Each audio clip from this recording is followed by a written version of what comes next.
Hello, and welcome to EPR with your favorite environmental nerds, Nic and Laura. On today's episode, Nic and I discuss a recruiter's role during the hiring process.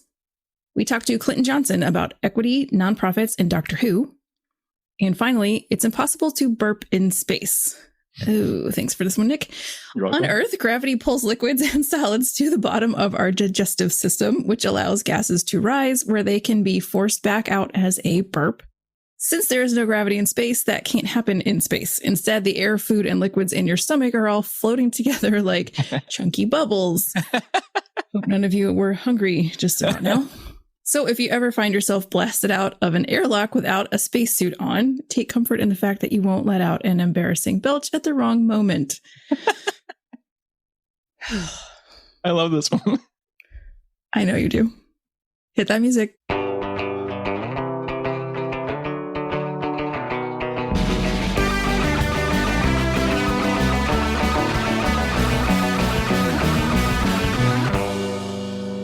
NAEP is now accepting abstracts for the 2023 Annual Conference and Training Symposium in Phoenix, Arizona from May 7th to 10th, 2023.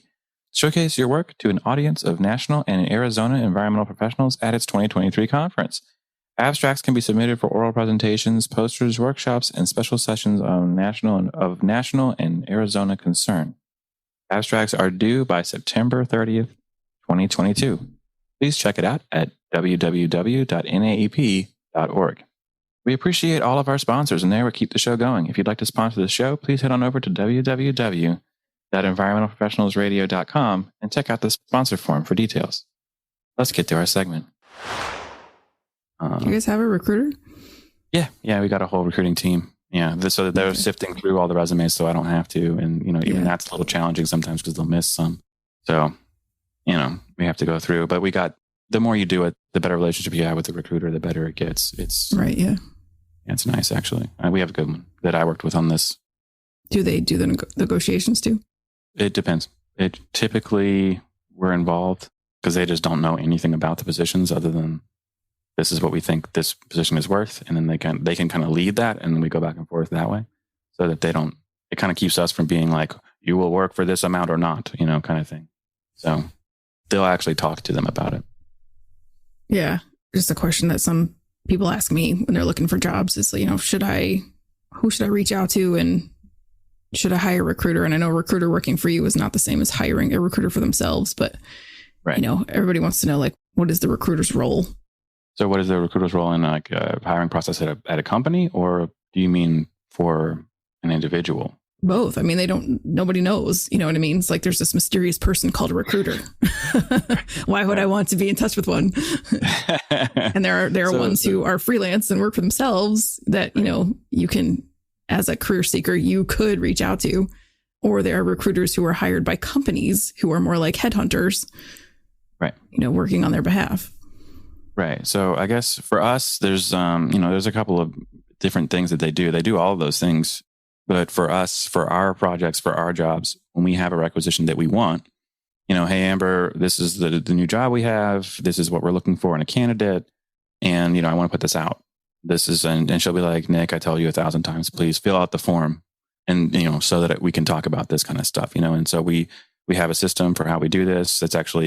It's not just a form, it's a series of forms, really. So to get all that information, what's the job description? What are we going to be doing on a daily basis? Is there travel? All this other stuff, right? This, that, and the other.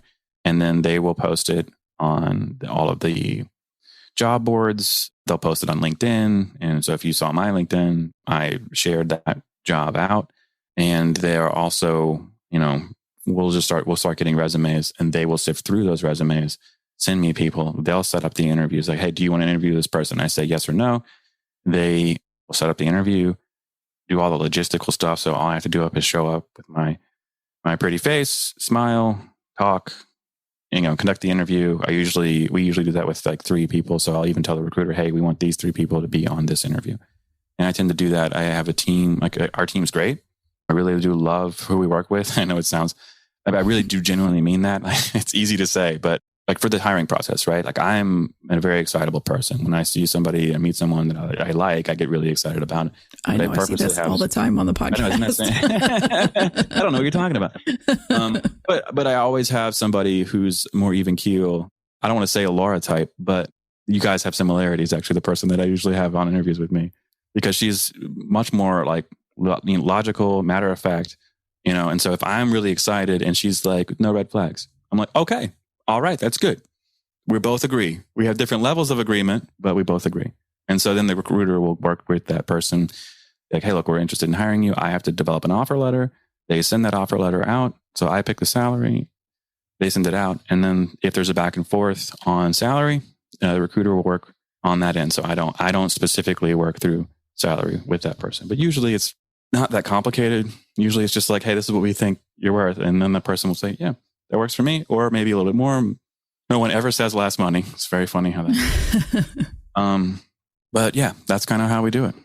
And so that's the recruiter's role on that end for me. And then otherwise, like you said, you can have them go out to trade shows to try to find people that way. Well, they'll take like a list of, hey, these are the jobs that Dawson has open. Come talk to us about them. And they'll have 10, 15, 20, whatever it is. And if that works for you at a trade show or at a conference or whatever it is, then you give them your resume or, get contact info and work through that way. There's lots of different things they do. Cool. Is that me explaining? No, I think that there are people listening don't know that. You know what I mean? Especially early job seekers, any job seekers. I think that's good info. Sam is pointing to herself. That's funny. Yeah. Anyway. Yeah. And I would say too, like for the recruiter role, like if you're like, should I talk to recruiters or the person who's hiring? The person who's hiring is far more important for you getting the job, but you might not be able to get to them without the recruiter. So they're both important people. Obviously, whoever's hiring is going to be the person that makes that decision. But again, if you want to reach that person, sometimes that's the easiest way to do it. That's a good point. And if you you have to kind of pitch the recruiter to a degree. Hey, this is a job I'm interested in. I have these qualifications. I would love to set up an interview. And, good recruiters will be able to say, okay, Nic told me what he's looking for. This looks like what he's looking for. I have keywords that I'm searching for, key components that I'm looking for. This is it. So sure. Awesome. That's good stuff. Let's get to our interview. Sounds good. Hello and welcome back to EPR. Today we have Clinton Johnson on the show. Clinton is the Racial Equity and Social Justice Solutions Lead at Esri, the global market leader in GIS mapping and technology, and the founder and leader of NorthStar of GIS, a 501c3 nonprofit working to create a more racially just world through more racially just GIS, geography, and STEM fields. Welcome, Clinton. Thanks for having me, Nic. Well, why don't you tell us a little bit about your career path and when you started learning GIS and how you ended up at Esri? That's a really interesting question, and it always takes a different angle every time I think I answer it. But I started working at the city of Philadelphia in the 1990s in an engineering role. And I used to, as a hobby, I would program. I would write code for fun at home. And then I saw opportunities to do some of that at work. And the world just started to look like data to me. So I would turn the things that we were doing, and I was in the highways division for the streets department. We were permitting the use and occupancy of the public right of way. So I started to look at all of that stuff as data in some way that I could code around to make things more efficient. And that data, that a lot of the right of way, it was a geographic element that the city managed. And someone said to me at some point, have you heard of GIS? There's there's these people who work downstairs, and you might be really interested in this GIS thing, because everything that you're doing is about geography. And I had not made a single map. I used maps that were already made all the time, but I had not contributed to the creation of a single map. And at that point, it was really hard. It was really hard to make maps. I want to say even in the late 90s at the city of Philadelphia, the network was, I will say it was trash. I think everyone would agree. It went down many times a day. And I just couldn't understand why people were doing this. Like, why would you even spend so much of your day trying to pull data from one department to the next and make a map that maybe is going to take you half a day to produce, but, have fun? But there was something about the community that was interesting to me. Every time I've ever interacted with GIS people, they have been such a consistent and in some ways cohesive community. And all of them seem to feel like all of the communities and the people who sort of gravitate toward them seem to feel like they are here to do something great in the world, make the world better. And so when I got my first invitation to a GIS role, it was to be the city of Philadelphia's first geodatabase administrator. It was the title was kind of made up around this new concept of geodatabases, taking geography and putting them into databases and giving geography all the benefits of a database. And that made sense to me because it was so hard before to pull all this data into one place. And so now I could help put it all into one place and manage that one repository. And later I got back to some of the coding roots, and I was the city's second GIS programmer and the first to sort of take that role and make it be more about application architecture and helping all of the city's departments figure out how they could more strategically apply GIS to the work that they did. And I would say from there, everything else in my career included highly recommending that people take from the benefits of GIS and bring them into their work. I think sort of the pinnacle for me at the city of Philadelphia was becoming the first chief enterprise architect officer. And enterprise architecture is fancy language for saying this obvious thing. Hey, let's make sure that everything that we're doing with technology has a business purpose that aligns with our strategy. And as much as it would seem that organizations, spending millions of dollars on technology would of course do that, the technologists sometimes just rule. And if you think a piece of tech is cool, then, you sort of can make the case for it. And maybe that piece of tech is dangling over here, doing some interesting things off on its own, but it's not contributing anyway. So GIS just always seemed to me like this glue that could bring our data together, data about people and our activities with people and the assets that we managed for people, together, and with apps wrapped around that, drive action more effectively. And then from there, I ended up at Esri, which was sort of like a dream job earlier in my GIS career. And that is a version of the story I will tell today. Okay, I got to step in for a second because you ended up at Esri. Esri is in Redlands, California. You are in Philadelphia. How did you just end up at Esri? You know what? I thought that too. And even though I've been working with Esri for my whole GIS career, and what did that mean? That meant, watching them grow a Philadelphia office that was still kind of small and having some sense of awareness of the other offices, but it still felt like, Esri was in California, and do I want to leave Philadelphia and go to California? And even though San Diego, where the big conference is feels like paradise that week that I'm out there every single year. I like the Four Seasons that Philly offers. But while half of Esri is in Redlands for sure, the other half is scattered across the country in several different offices. And I'm able to be positioned. I was able to work out of one office, and some of us actually work remote. And some of us have been working remote a bit before the pandemic, but now with the pandemic, while we have home offices in different locations, again, I'm one of the people who works remote. Yeah, I got you. Yeah. And I love your point too about technology. It is funny because there are times where companies are like, "Oh my, look at this laser, isn't it neat?" And you're like, "Yeah, but we make tennis balls. What are you doing?" And it's like, it has to happen a lot, but you get to work with lots of different projects in lots of different areas. So like, what are some of those projects that you work on or that you have worked on? You like? I've worked on things like being the city's sort of City of Philadelphia's webmaster, and through that opportunity, trying to get GIS plugged into some of the capabilities that different departments make available online. I'm just going to sort of like move through the career. Before Esri was offering web services and taking its tech and making it more accessible and available to developers, I helped to design and oversee the implementation of the City of Philadelphia's first web services deployment that was used by many agencies. And that was completely focused on GIS, making it easy for people to pull geocoding into things like any of their core business apps or Excel spreadsheets.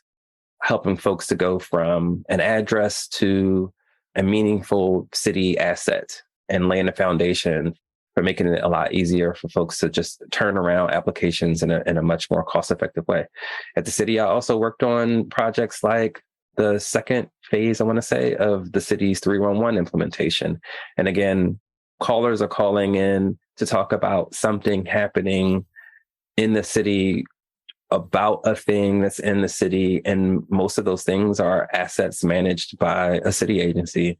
So I thought it was really important to, again, bring GIS into that so that when you get that call, you can have a conversation with the person on the other end, find that asset in our system using a map, because maybe someone rode by a pothole or rode by a down stoplight, and all they can remember is it was at this intersection. I think there was a church there. And with information like that, we wanted people who receive those calls to be able to find it on the map. And there's just a number of other apps I've helped to either influence or work on directly. And at Esri, I have the benefit of moving from organization to organization, largely helping them design strategies for how they're going to take advantage of all of the GIS capabilities that they already have towards their missions. And from the first encounter I had with a customer at Esri to the last, every single one of those customers, and now it will make more sense why they do today, but every single one of those customers in my first 3.5 years had expressed interest in using GIS to tackle some challenge related to equity. Sometimes they were very explicit in saying things like, and I hope one of these customers is listening and recognizes themselves in this, because it was always like really inspirational to me. I had my first customer said, we have a lot of money to spend on equity. We don't have an aging population, but we have increasingly more older people moving into our community to retire. And we want to make sure that our ambulance services, our emergency response services are in the spaces where they may be needed the most. We had customers who would say to us, our team is relatively new to the city. And what we've inherited is a set of policies and practices that we know create disparities for people along the lines of race or sexual orientation or gender. And we know that location has something to do with it. You all have lots of location data. Help us find out where our policies are creating racial disparities for our neighborhoods and city. People said these things directly to us. And so now I find myself largely working to help equity officers and department heads and GIS managers and professionals figure out how to wrap their heads around those issues and figure out how to take advantage of GIS as a tool set to help them find out where the problems are, find out where the needs are the greatest, and then take action to address them. Yeah. And I think, equity and data is something, some people, when they hear it, that doesn't make a lot of sense, right? They're just like, okay, well, those are two different things. How is the data informing equity? And so I don't know, when you see it, obviously it makes sense to you, but how would you explain it to someone else? There's so many different angles to come from with it. And I think like the trickiest part, another thing that people will say is, well, if we use the data to say that there is racism, isn't that racist? If we use the data to say that there's sexism, isn't that sexist? And the data that we're talking about using is like, characteristics like race, gender, sex assigned at birth, those kinds of things. But what I try to tell people more and more is, well, every organization is a system and systems interact with each other. And we're all, trying to make sure that the systems that communities need and benefit from are healthy, and that there are no external forces operating against them like racism or sexism or homophobia. And so when you think about systems like food systems that are influenced by governments whose policies make it easier or harder for grocery stores to emerge in certain communities and for their prices for their produce to be at a level that is affordable, or national policies that may guide or influence how easy it may be for food to go from a farm to a convenience store or a restaurant or to someone's table. But at the same time, not just government, but those businesses that decide to pop up or make decisions about where they should be located are all sort of contributing. And so people sort of get that, okay, so data about that stuff makes sense, but like, what about the equity part? Or what about the racism part or the sexism part or the socioeconomic inequality part? Well, we don't literally have a lot of data that says this is racism, this is sexism, this is homophobia. There are, some organizations who are stood up to do things like map and identify where there are organizations that are organized towards those ends, but that isn't largely what we're working with. So instead, what we have are data about people that can help us understand whether or not groups of people are experiencing things differently. So now when we think about a food system and data about the people who are impacted by food systems, well, now we can ask questions beyond just, well, how is a city doing? Or how is a neighborhood doing? We can say, well, how are social groups of people doing? We look at who has access to grocery stores that have affordable, fresh produce. We can look at that in terms of, well, what percentage of the population and of the Black population in a city do or do not have access relative to maybe the percentage of the white population or the Asian population or the Latin American population. And so now with that data about race, we can start to see whether or not there may be systems of oppression at play in our systems that help communities succeed. And when we identify those issues, well, now we can do something about it. Now, not only do we know that the city of Philadelphia is dealing with the burdens of climate change and heat, we know that certain neighborhoods in the city are dealing with it more so. And we also know that certain communities in terms of race and or income are, again, much more impacted. So now we can really focus in on the different reasons why those different communities are being impacted differently to get to the point where hopefully we do the analysis, we ask the data again, is there a difference between how communities are faring? And the goal is to get to no, there's no difference because we've acted. Yeah, which is really, really incredible. And we want to touch on Esri's role here too. So you've been the team lead for the racial and social justice team for 2 years. So was that team new, or is that when it started, or has it been around for a while? And then, what are your goals for that team? So in 2018, I started to realize that, well, I told you, all the customers are asking equity, racial justice all over the place. The part I didn't mention was that, well, most of the time in those conversations, GIS professionals in the room had sort of the reaction that you were describing, Nick. They're thinking, well, that sounds really hard. Racism, it's this thing that maybe is happening in someone's head or heart or mind. And when you all have figured out what you want to do, sure, we'll make a map, because what could we possibly do about this? Or, man, racism, is that something we're supposed to talk about at work? So for all of these different reasons, the GIS folks would back away from the conversation very often in these conversations. But whenever we would see geographers, GIS people stepping forward, we started to gravitate towards that action and lift those voices up. And that work really started in 2018. I want to say mid to late 2018. And I got some approval to do some more investigation and to begin to support customers. So it's like me, one other person at the company, Margot Bortney.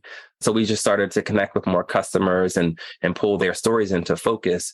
So when we were approaching 2020 for Esri's user conference, this is like where you really get a sense for what the Esri's GIS community is focused on. Well, we said, hey, can we put a couple of topics into the mix so that when people submit papers, they can maybe think about picking one of these topics. So the topics we proposed were equity and social justice and diversity and inclusion as separate topics. And we got a lot of people submitting. And some of the organizations that typically would submit papers in different topics were now submitting them in this new set of topics. And we got approval to host, I want to say it was like 5 sessions. So we went from 0 to 5 sessions, and some other team, 5 sessions on equity and social justice, 2 sessions on diversity and inclusion. And a session has 2 papers each, which meant we had about 3 times that many papers submitted that we had to weed down. So like that work meant that it was interesting, it was intriguing, and then the pandemic hit and we didn't go in person. And at the same time, the pandemic hit. And it was this pause, and people could sort of stop and see things like racial disparities in COVID-19 that meant that more Black and Latin American people were hospitalized or died than maybe needed to if racism was not a thing. And then again, the pandemic hit, and we saw how Asian folks were being treated because the virus itself got racialized. And then the pandemic hit, and we saw George Floyd be murdered after a succession of other folks being brutalized or killed. And enough was kind of enough for Esri. And we formalized a team around the work that we had started in 2018. And while before we were operating under the sort of heading of equity and social justice, Jack and others, started with Jack Dangerman, the owner of Esri, thought it was important to amplify racial equity. And so we became a racial equity and social justice unified team, unifying efforts across the entire organization to make sure that there are capabilities being generated from products to services to the way that we engage in business development conversations with folks to help people tackle these issues. So effectively, our goal is, in many ways, is to make sure that any product you pick up that's going to help you influence decisions, inform decisions that impact people will either have baked within it some capabilities that enable you to apply an equity lens and to advance positive practices for racial justice, or there will be a set of practices defined either in our training materials, blog posts, or through solution templates that help you get there, help you do the same thing, identify and address racial and social injustices. That's awesome.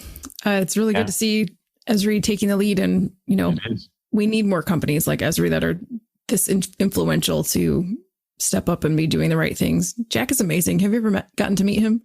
I haven't. I met him in person super briefly when he was on his way to his car. And that was when I was thanking him for providing support for another important initiative. And that was our first ever Black at Esri UC meetup, where, for the first time in a special interest group, we invited Black GIS students, professionals, entrepreneurs, educators, and their allies to come together. And, he helped make that happen. So I walked up to him, didn't say who I was. I just thanked him for him. But since then, I've met with him a number of times virtually. I won't say we talk very frequently, but we do talk maybe more often than most people get a chance to talk to him. Yeah, very cool. I've seen him present several times over the years working with GIS, and he just seems like a really great leader. And you can see it obviously through the products and services that Esri delivers and how they deliver them. Okay, so you've been doing this a while and you've got all these amazing projects. Are there any that stand out as hot topics or ones that have particularly good results that you want to talk about? I think not necessarily projects that we worked on that I want to lift up, but I want to lift up work by Milwaukee County, City and County Milwaukee, where they do a really great job of using GIS to tell the story, to get on the same page with the community about what the issues are on the ground, and then to come up with plans to take action. They do a really great job in that regard. There's the city of Tacoma and so many other cities, Seattle, who do a great job of sort of advocating for the creation of indices to address specific areas. A lot of people think that you can create one view of what problems look like when you think about racial, social, or gender inequities of any kind, socioeconomic, but they do a good job of building atlases of indices so that you have a collection of maps around a variety of issues. I think all of that work is really great. There are myriad organizations that are starting to bring together AI, machine learning to look at imagery to detect things like paving, impervious surfaces, and vegetation, to then align that information with policies like redlining and land use policies that disproportionately harm communities of color. I think all of that work is really exciting. But the thing that I'm probably going to give a lot more attention to in the coming year is finding more and more ways to systematically enable sort of the transformation of community experience as just sort of conversation and things we sort of know anecdotally into data. So helping people take all of the stories that we know about how people feel about the disparities in their communities, their experiences when they, it's one thing to say you've got hospitals in a community, that community should be fine. It's another thing to understand what happens when different people go to the hospital. Do they all get served the same way? And how do they feel about that? It's one thing to say, here's what, as a city or a GIS professional, what I think the inequities are. It's another thing to understand the community's perspective to see if they validate that perspective. It's one thing to say you've got a great initiative that's serving the community well and everyone's involved. It's another thing to understand the degree to which communities impacted are aware of issues and get a chance to participate in the designing and planning. So kicking off from the user conference, we identified a set of people that, I won't name, to participate in an advisory council for our team to help us add to our overall framework approach some methods, some techniques, and some guidance to help people to transform stories into data, stories as it relates to equity into data that people can map and analyze a little better than what we have today, a little more consistently than what we have today. Very cool. That's awesome. I want to move on to the nonprofit that you founded that we mentioned. In 2017, you started the NorthStar of GIS, which is People of African Descent in Geography, GIS, and Geosciences. So tell us a bit about the work that they do and your goals with that. Yeah. So when we started, we were this community initiative looking for a name, and NorthStar was just going to be this code name in the meantime while we came up with something. And so that community included people who were working at Esri, but largely included HBCU educators and administrators. It included business owners, largely Black business owners who operate in the GIS space. It included some philanthropists who operate in and around GIS and geography, and all of us, realizing that separately we were having some impact, around our initiatives, and we had seen others have impact around their initiatives, but we needed to do something that was more about paving a way forward and not sort of just trotting a path. Because you can always look back and say, oh, I remember so-and-so in that time that he, had an impact or that she did something and was very successful. But when they retired, when they moved on, when they advanced in their career, that work stopped. So we wanted to build something that would pave paths. So that ultimately became, an incorporated nonprofit. We also, sort of saw ourselves as influencing the business of GIS in a lot of ways. The work that community initiative was doing to research practices for advancing racial justice fed its way back into Esri. So a lot of what we have at Esri as our framework came from, research that folks in that NorthStar community were doing. We also wanted to bring awareness to the visibility to Black people who have been working in geography and GIS for a long time, who just are often, there seem to be so few Black people that people treat it as if there are none. And we also wanted to bring more into that space. And how could we do that as now an organization and with a sort of a clear vision? And so now we have what sometimes feels really corny to say, but this vision of creating a more racially just world. Like, we realized that what we were trying to do is not just influence GIS, we wanted to influence GIS as a community to include racial justice as a primary motivator and focus area. Anytime you're doing analysis that relates to people, how can you possibly leave out the systems that harm and ensuring that your results will create benefit? We want to make sure that people who look like us, the full breadth of the Black African diaspora, exist in all the spaces that matter. So that, and I've had this experience where you're talking about an important issue, 30 to 50 people are in a room virtually. And very often I'm the only person of color. I'm the only Black person in particular. And sometimes the topic is, well, how do we address racial injustices that are affecting Black people? And it's really difficult for a room like that to begin and to continue and to close out a conversation that would effectively address those issues. So, we know that we all bring our lived experiences together with our professional expertise.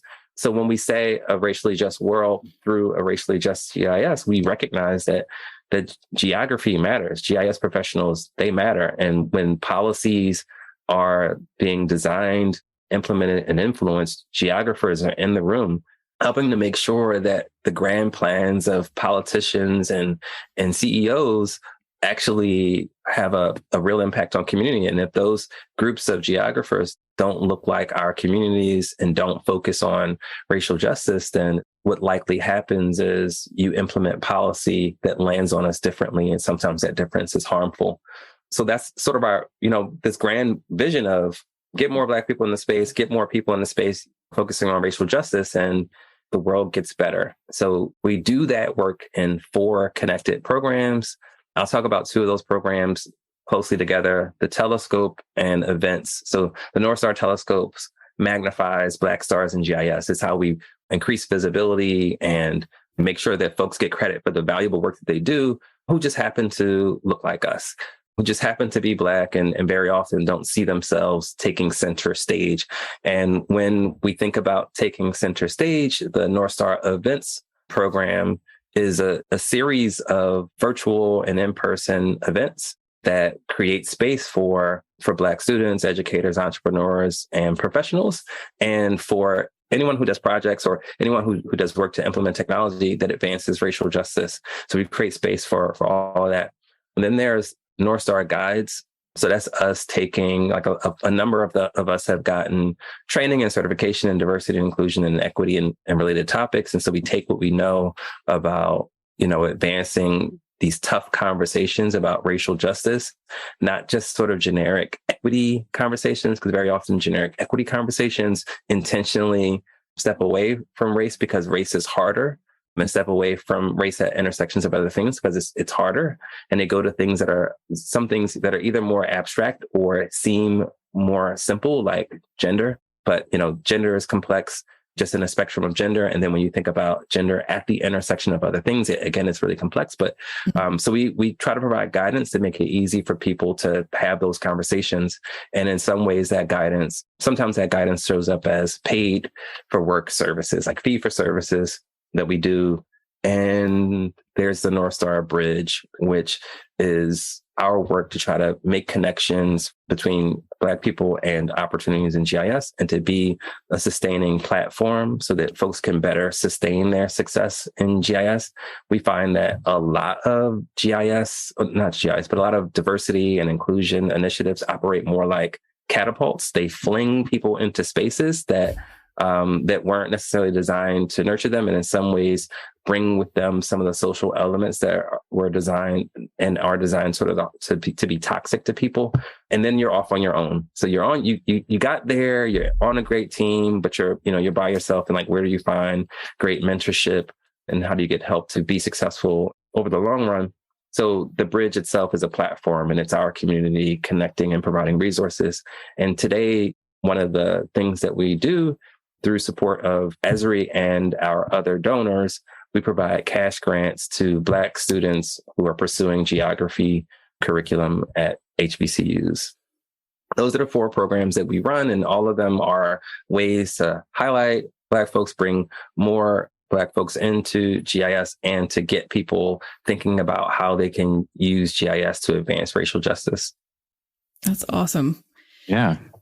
It's also a perfect segue. So talking about the bridge, and even you talking about your experience and all of the reasons why there aren't more people of color and of African descent in the GIS spaces and stuff, is part of it, right? Is that it isn't cool for Black men to be coders and technology people and nerdy, right? And I feel like that's changing as well. I mean, have you experienced that with your whole life growing up working in the data? And Nic is going to ask you his favorite question next. Related to that. Yeah, Nic, you want to put that question out? Oh, yeah. Well, okay. So you mentioned Doctor Who to us. I love Doctor Who, right? Love it. Who doesn't? What's wrong? Well, yeah, that is absolutely. But I think that's kind of a challenge. It's kind of fun because it came back, in like, it was 2009, something like that. I think you're a bigger fan than I am, which is pretty awesome. So what brought you to Doctor Who? I'm going to ask you really unfair, who is your favorite? But yeah, what about you there, and who's your favorite? Yeah. So I'll try to like respond to both of those things at the same time. For sure. When I was a kid a long time ago, where did I code? I coded in my room in the quiet, and I didn't tell anybody. I was excited about it, but I didn't think my sister or my mom or the kids on the block would be excited about it. When I watched Doctor Who, I really thought that I was the only person in the neighborhood watching Doctor Who. But as it turned out, like my sister was also watching Doctor Who. I had no idea. She's 2 years older than me.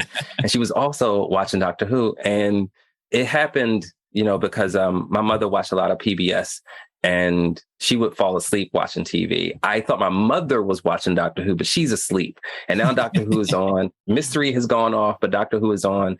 And it was just so captivating to me back then. And I didn't even notice. I thought my sister had left the room or she was doing something else, but she was very much interested. And I think when it comes to, I want to come back to like my favorites around Doctor Who later, but when it comes to like sort of like this notion that it's not cool to be in tech and like to like things that people think of as nerdy, I think, well, that's a consistent theme for kids in America for sure, regardless of their racial background. And there is this whole blurred community that's now, has stepped forward to say, no, it's super cool. I think there's the whole nerd community that says nerding out over things like tech and comics and the like is really cool. And there's a lot of, so like now I think it's really cool to be a nerd. And I think people recognize that regardless. And then the blurred spaces say they do a number of things. It's cool to be Black and nerdy. And sometimes we need spaces to be Black and nerdy, because when you look at Doctor Who, and I watch Doctor Who a lot, but when I look at the history of people of color showing up in Doctor Who, the first time a Black man showed up in Doctor Who, he was essentially someone's enslaved manservant who was happy to be the manservant and sacrifice their lives. This second time a Black person showed up in Doctor Who, it was the same guy. And he again played a circus strongman who served a white guy happily and faithfully. And all he was strength and grunting and sacrificing his body for people.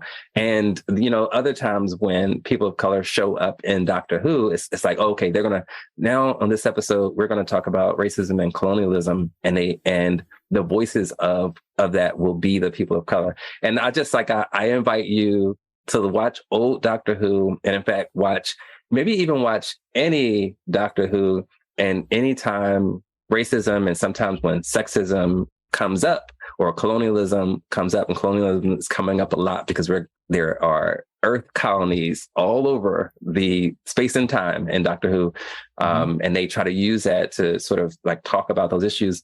Watch how often the person who says something that's racist is a person of color, and then sort of gets punished for it quickly, verbally. It's a thing.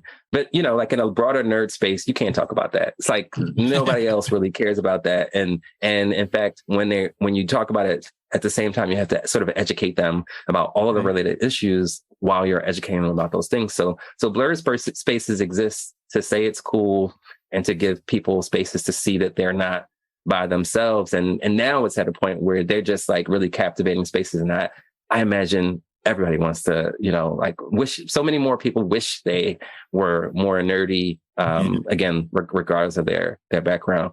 I had an uncle who was a coder, and I just really didn't think about that too much. What actually made me take coding more seriously, he took me to a bring your kid to work day. I did not want to be there. I just wanted to be doing anything else. And it was at Belltel, and it was a room filled with people who were just coding all day. And the person who was the inspiration for me to like really take it more seriously was a guy who was blind. And he had a whole special keyboard set up to code with.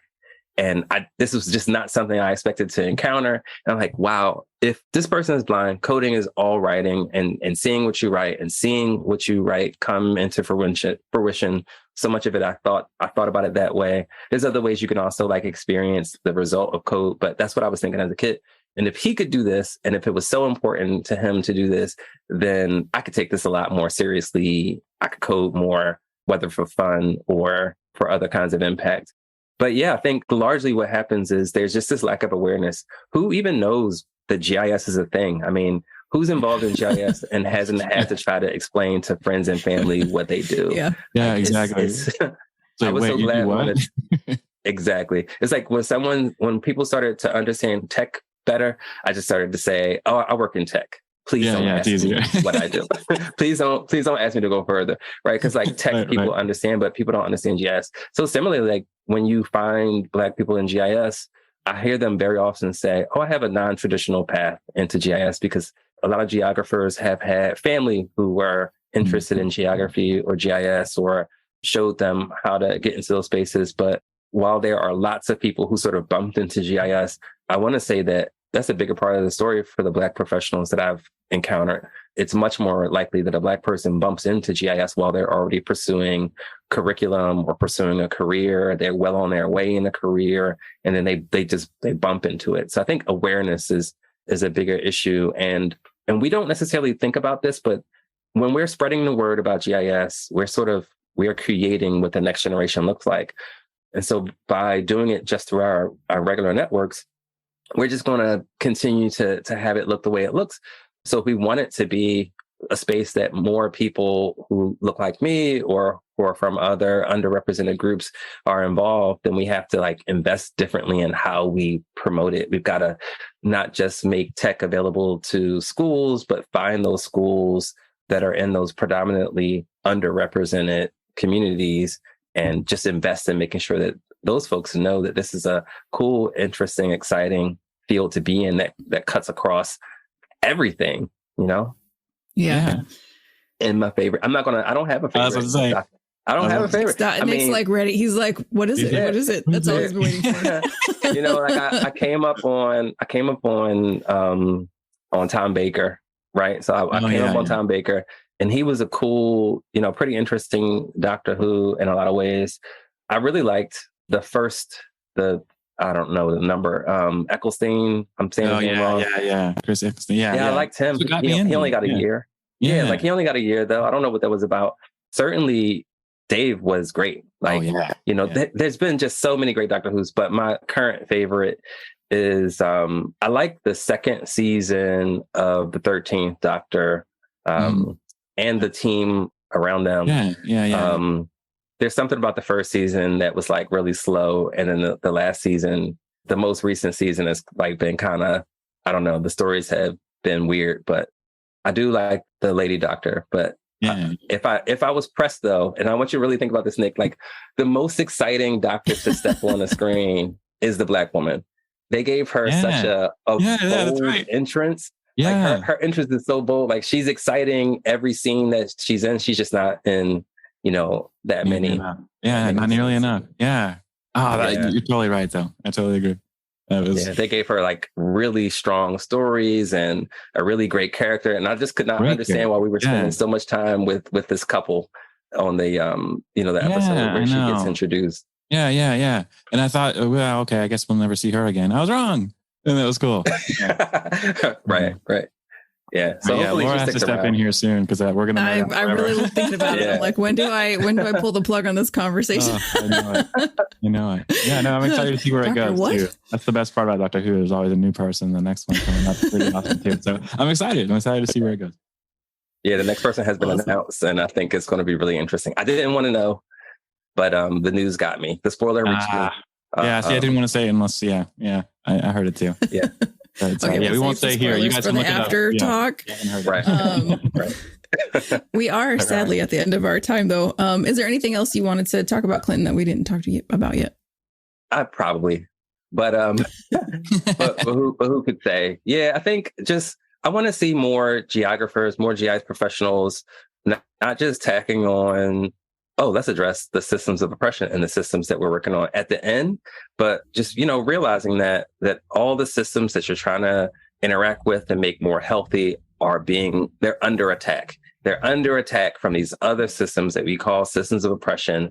So study those simultaneously and make sure that if you're missing race, gender, ethnicity, socioeconomics, intersections of those in your study, you're probably missing a lot about people and the systems that are harming them. And when you look around the room that you're in, if you don't see people who are from other racial backgrounds, other genders, other socioeconomic backgrounds, as comfortable as it may feel to be able to talk to them and hang out with them after work and talk about things like Doctor Who or whatever else you're interested in, you're missing something really valuable from your team experience and from the work products that you produce. Awesome. Thank you so much for sharing all your insights with us and all of your Doctor Who knowledge.